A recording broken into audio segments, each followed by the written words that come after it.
a bye-bye. He didn't say bye-bye. I was told. He did say bye-bye. I just didn't hear it. Okay, righto. Nathaniel Little instructing me on what to do and where to go. Now, 12:33, ABC Newcastle is 21-4.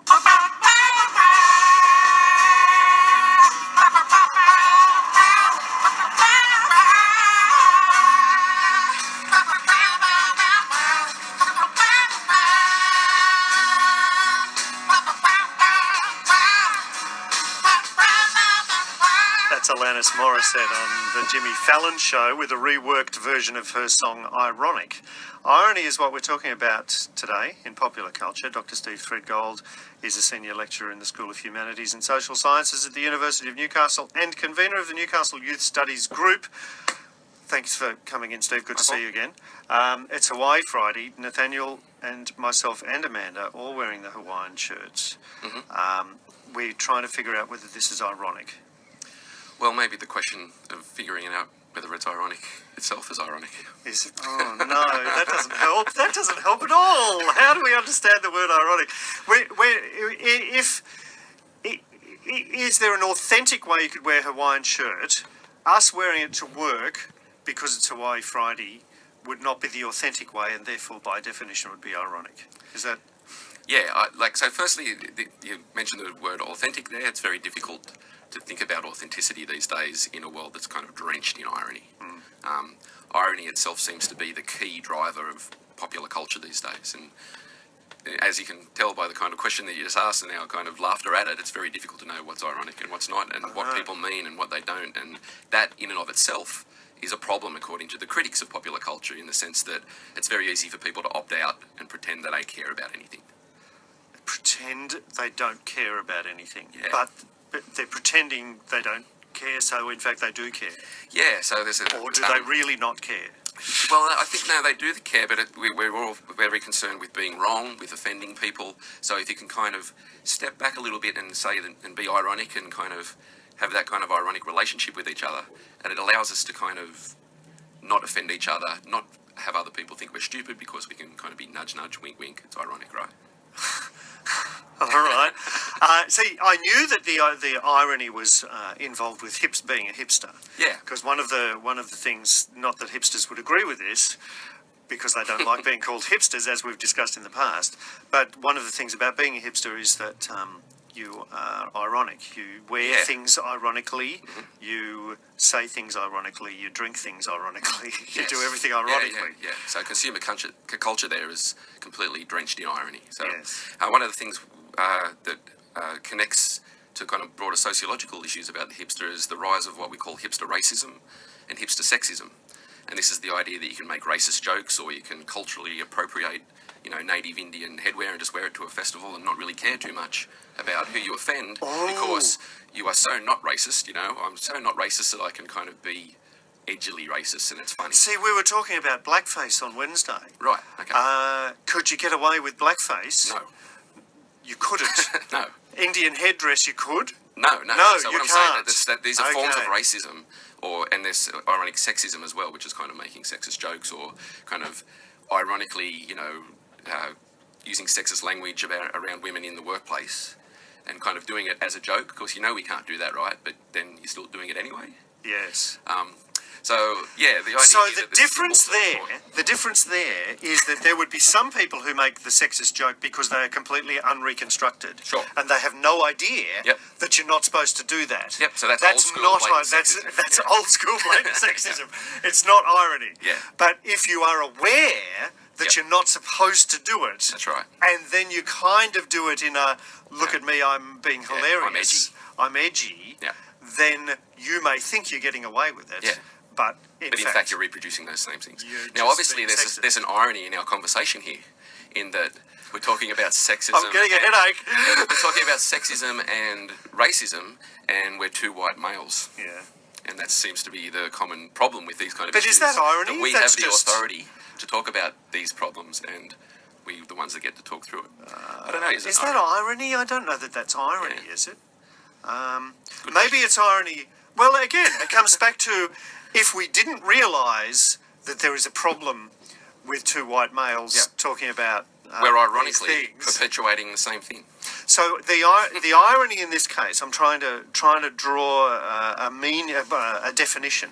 The irony in this case is there is a self-awareness. Yep. You are aware. You know all the arguments. Don't tell me all the arguments about sexism. I've been there. Yeah. Whereas the person who is just being old-fashioned sexist is unaware of. That's right. So there's a lack of self-awareness. Yes. So this, I suppose, it comes back to let's look at the male hipster. Totally self-aware in every aspect, from shoe to man bun. Yep. They're totally and the glasses, the beard, everything is all done. The perfect, ironic, self-aware look. So I'm being retro as well in an ironic way. Yep. Okay. Yep. So yeah, there's been an interesting some writing about the hipster and the retro kind of fashion, in that it's a search in some ways for to be able to kind of participate in pop culture and fashion in non-ironic ways, right? So we're actually using the symbols of things that from a time in the past when irony wasn't so saturated in society, and the argument is there's some kind of need for people to avoid irony, and they're actually using those previous symbols to do that. I might have to run over that one again, but before we do, let me... where does Alanis Morissette fit into this? She has the song Ironic, and now she has recreated the ironic song on Jimmy Fallon. So she's being ironic about her ironic song? Is that what's going on Probably. here? So the Jimmy Fallon... and then I think the one you're about to play is on James Corden's late night show, and she reinvented the lyrics about irony for the modern day, in the post kind of social media world. Okay, let's hear it.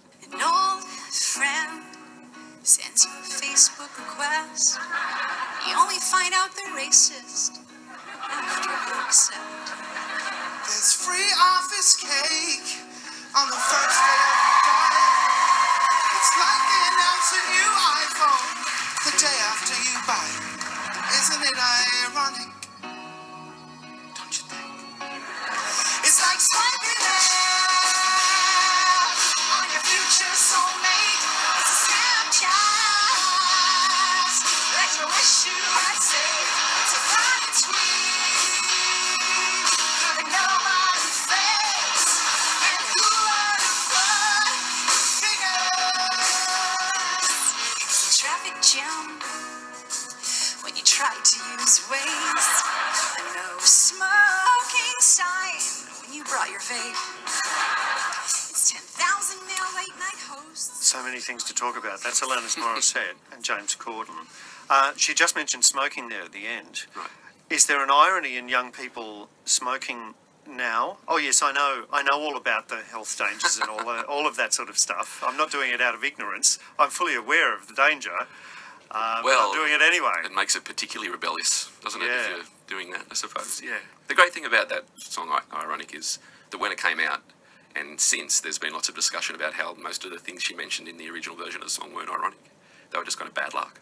Rain on your wedding day is not ironic, is it? No, of course not. And this is one of the things that irony is one of those words that so many people have no idea. And even when you look it up, and I've looked it up a number of times, and I still go, I'm no further advanced in my working out of the word ironic than I was before. So some of the conversations then about that song were maybe she did that deliberately because that then would make the song particularly ironic. Yeah. See, coming back to where we started with the Hawaiian shirts, and dear listener, if you're unfamiliar, Nathaniel and I, and whoever happens to be working with us, in this case it's Amanda, will wear Hawaii Friday shirts, and occasionally on the Finally Friday panel, people who know that we do this on Friday will wear Hawaiian shirts. And Steve, next time when we see you on a Friday, I expect a Hawaiian shirt. But the reason we're doing this is because it's Friday. Friday is a difficult day. Friday is a day you're looking forward to the weekend. Wear a colourful shirt. Nathaniel had just been to Hawaii. He came back with a Hawaiian shirt for me. He had one. I had one. We started wearing Hawaiian shirts. It wasn't because... It was just a sort of a team bonding exercise. It was, let's feel happy on a Friday. That's not ironic, is it? No, I don't think so. I think No. that's just kind of general... friendly social interaction.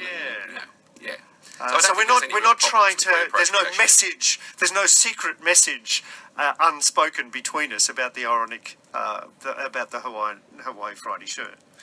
I don't know. I don't think. No, there is not. Okay. So I think, and the reason I say that is because we're hopefully coming closer to by excluding the Hawaiian shirts from irony, we now know a little more about irony. Okay. And one of the things sociology is really good at is pointing out the ironies of the way that we live. One of the arguments about irony was quite useful once to point out the hypocrisies of the world. But when it comes to it being the dominant thing in popular culture, it becomes more problematic. And I think the thing that David Foster Wallace really explains that beautifully. Okay, here we go. Say 40 or 50 years ago, the big priority, if you wanted to be a reasonably decent fiction writer, was you didn't offend people. As far as I can tell, for my generation and maybe the kids younger than us, there are different things that we're afraid of. We're afraid of being trite. We're afraid of being sentimental. We're afraid of being mawkish. We're afraid of being stale and formulaic, unless we are stale and formulaic in a way that pokes fun at its stale formulaic quality. I mean, we have been taught so much, both by the lessons of television and the saturation of television, what are the things to be afraid of. And one of the big reasons why irony, it's been the kind of the mode of discourse in the culture for the last 30 years, has really ceased to be palliative or helpful, is that irony is this marvelous carapace that I can use to shield myself from seeming to you to be naive or sentimental, or to buy the lush banalities that television gives, right? If I show you that I believe that we're both bastards and that there's no point to anything and that I was last naive at about age 6, then I protect myself from your judgment of the worst possible flaw in the sentimentality and naivete, the way a proper appearance of decorum would shield me from your judgment of me as deviant or offensive 30 or 40 years ago. And I can't quite figure it out, but TV and popular culture have, I think, everything to do with that shift of what's the fundamental stuff that we're scared of, not just as people and as writers, and what techniques do we use to shield one another from judgment. So you can be formulaic and predictable as long as you're aware that you're being formulaic and predictable. Yeah. Then you can get away with that. Yeah, there's a lot of representations in popular culture that use that. A show like 30 Rock, for instance, which is a show about a female staff writer who writes sketches, formulaic sketches, about how stupid television is on a television show made by, in the real world, a former female staff writer from Saturday Night Live. So she uses those kind of formulaic things that are quite obvious in that job as a way of ironising the whole thing. Mm-hmm. But she doesn't. So it's in a way a form of critique of her own work, and it's again that nudge, nudge, wink, wink. I don't really care about it that much, right? Because look, I know all about this. Yes. So Tina Fey, the queen of irony. Show, yeah. Okay. Yeah, and it's been particularly in television, as Foster Wallace talks about, is kind of one of the drivers of this. And there's a sociologist called Jean Baudrillard who talks about that in our media-saturated world, it's very difficult for us now to kind of know what's true or not because we are exposed to so many different images. Where the media once maybe reflected something, there's so much media now that it's very difficult for us to to distinguish between knowing what's true and false because we're just constantly bombarded with information. So one of the ways he argues that we deal with that is that we kind of live in this constant ironic state to deal with that information. Steve Threadgold is my guest. A couple of texts here, one relevant to what we're talking about, the other I need to say. It is from Michael. Very bad two-vehicle crash on the corner of Young Road and Orlando Road in Lambton. Formerly Lambton, now Waratah. What's moved? Okay, Michael says, very bad two-vehicle crash, corner of Young Road and Orlando Road in Lambton. Barney says, so irony only exists for those who are self-aware of the concept of irony. Question mark. Is that... Yeah, I suppose. I don't know that you're right no. there, Barney, because you don't have to know that it's ironic. You just have to be self-aware. It's for others to determine whether you're being ironic or not. Am I right? I think so. Again, from a sociological perspective of this is that we're forced to live in this ironic way because of all the things that we have to deal with. So another way of thinking of this in a larger scale is the work of Ulrich Beck, who talks about this thing called risk society. He argues that since the Industrial Revolution, when science became our way of knowing the truth over religion, and we had all this progress where we were promised to be more comfortable and have more happiness and all that kind of stuff. What actually happened is science and progress did kind of do that, but what it also did was produce all these huge risks for now, for the first time in human history, it could be possible that humans could be completely wiped out. Things like climate change, genetically modified food, nuclear fallout. So Beck argues that one of the great ironies of our current society is that science now has to clean up constantly after the successes of science. That leaves us as individuals faced with this kind of plethora of risks and insecurities and anxieties, all of which we have to deal with as an individual. And one of the ways of dealing with that is to create distance from those problems through irony. So hang on, that's two different definitions of irony. Yeah, there, there's is lots it of not? definitions of it, Yeah, because the science having to clean up after science is not really irony, is it? In the same sense that we're talking about. Well, I think it is, in terms of the things that, the idea here that science was meant to provide us with all this kind of comfort and longer life, and that actually produces all these risks, is very ironic. Okay. Yeah. Although, wouldn't there have to be a self-awareness about it in order to be ironic? In the same way? and so they weren't self-aware in the beginning. Not now, but now they certainly are. So, Yeah. and for the individual in day-to-day life, we have to be reflexively aware of these problems. Can you give us some more examples of how we're constantly bombarded and we live in a world bathed in irony? Can you give it, like, advertising? Are there, forgive me for springing this on you Yeah. without preparation, but are there, just so that people go... "Oh, Advertising uses irony all the time. Yeah. It actually uses kind of hipster, sexist and stuff, racism all the time. It kind of uses gender roles, for instance, again in a nudge, wink, wink way. The ads that were on recently about that new burger joint that were on in the cricket, where you have the kind of hot model eating the burger with the juice coming out of the burger and going all over the body, right? That's a really good example of the ironic use of sexism. We all know that that's really sexist, that horrible ad, but it's layered in irony. So they try Similar and to get the away with one, I can't remember what it was an ad for, but it was the hot girl walking through the lobby of the building, and she's walking, the music and all the guys looking, and she gets into the lift, and the doors close, and she lets her stomach go boom because she's been holding it in order to keep it. So is that a similar kind of an irony? That's more satirical, I would say, of gender relations. Okay. Yeah. Oh, I thought I was grasping But look, that. I nearly had it. It's actually not that important to put things Yeah. in these categories specifically. It's more about the general relations that these kind of state produces, I suppose, and how it makes us feel and think and do stuff in our day-to-day lives. Yeah. Okay, so irony, which I thought was only a thing that is to do with hipsters, is in fact we are bathed in irony everywhere we look. Does Seinfeld fit into this conversation? Jerry Seinfeld. Yeah, certainly Seinfeld, you would argue, satirises a lot of the ironies of modern life, at least 90s modern life. But in a particularly kind of nihilistic way, where everyone's horrible to each other. I think Seinfeld is one of a very good example of ironic forms of popular culture. Yeah. Okay, thank And you. it's been profoundly influential on popular culture. Yeah. And therefore in the irony in which we are bathed. Yes. Okay, righto. Steve, I look forward to our next conversation. They're all interesting conversations, and they're very challenging conversations because they do challenge the things that we are taking rather for granted. Yes. So I look forward to the next one. Thank you very much. Thanks, Paul.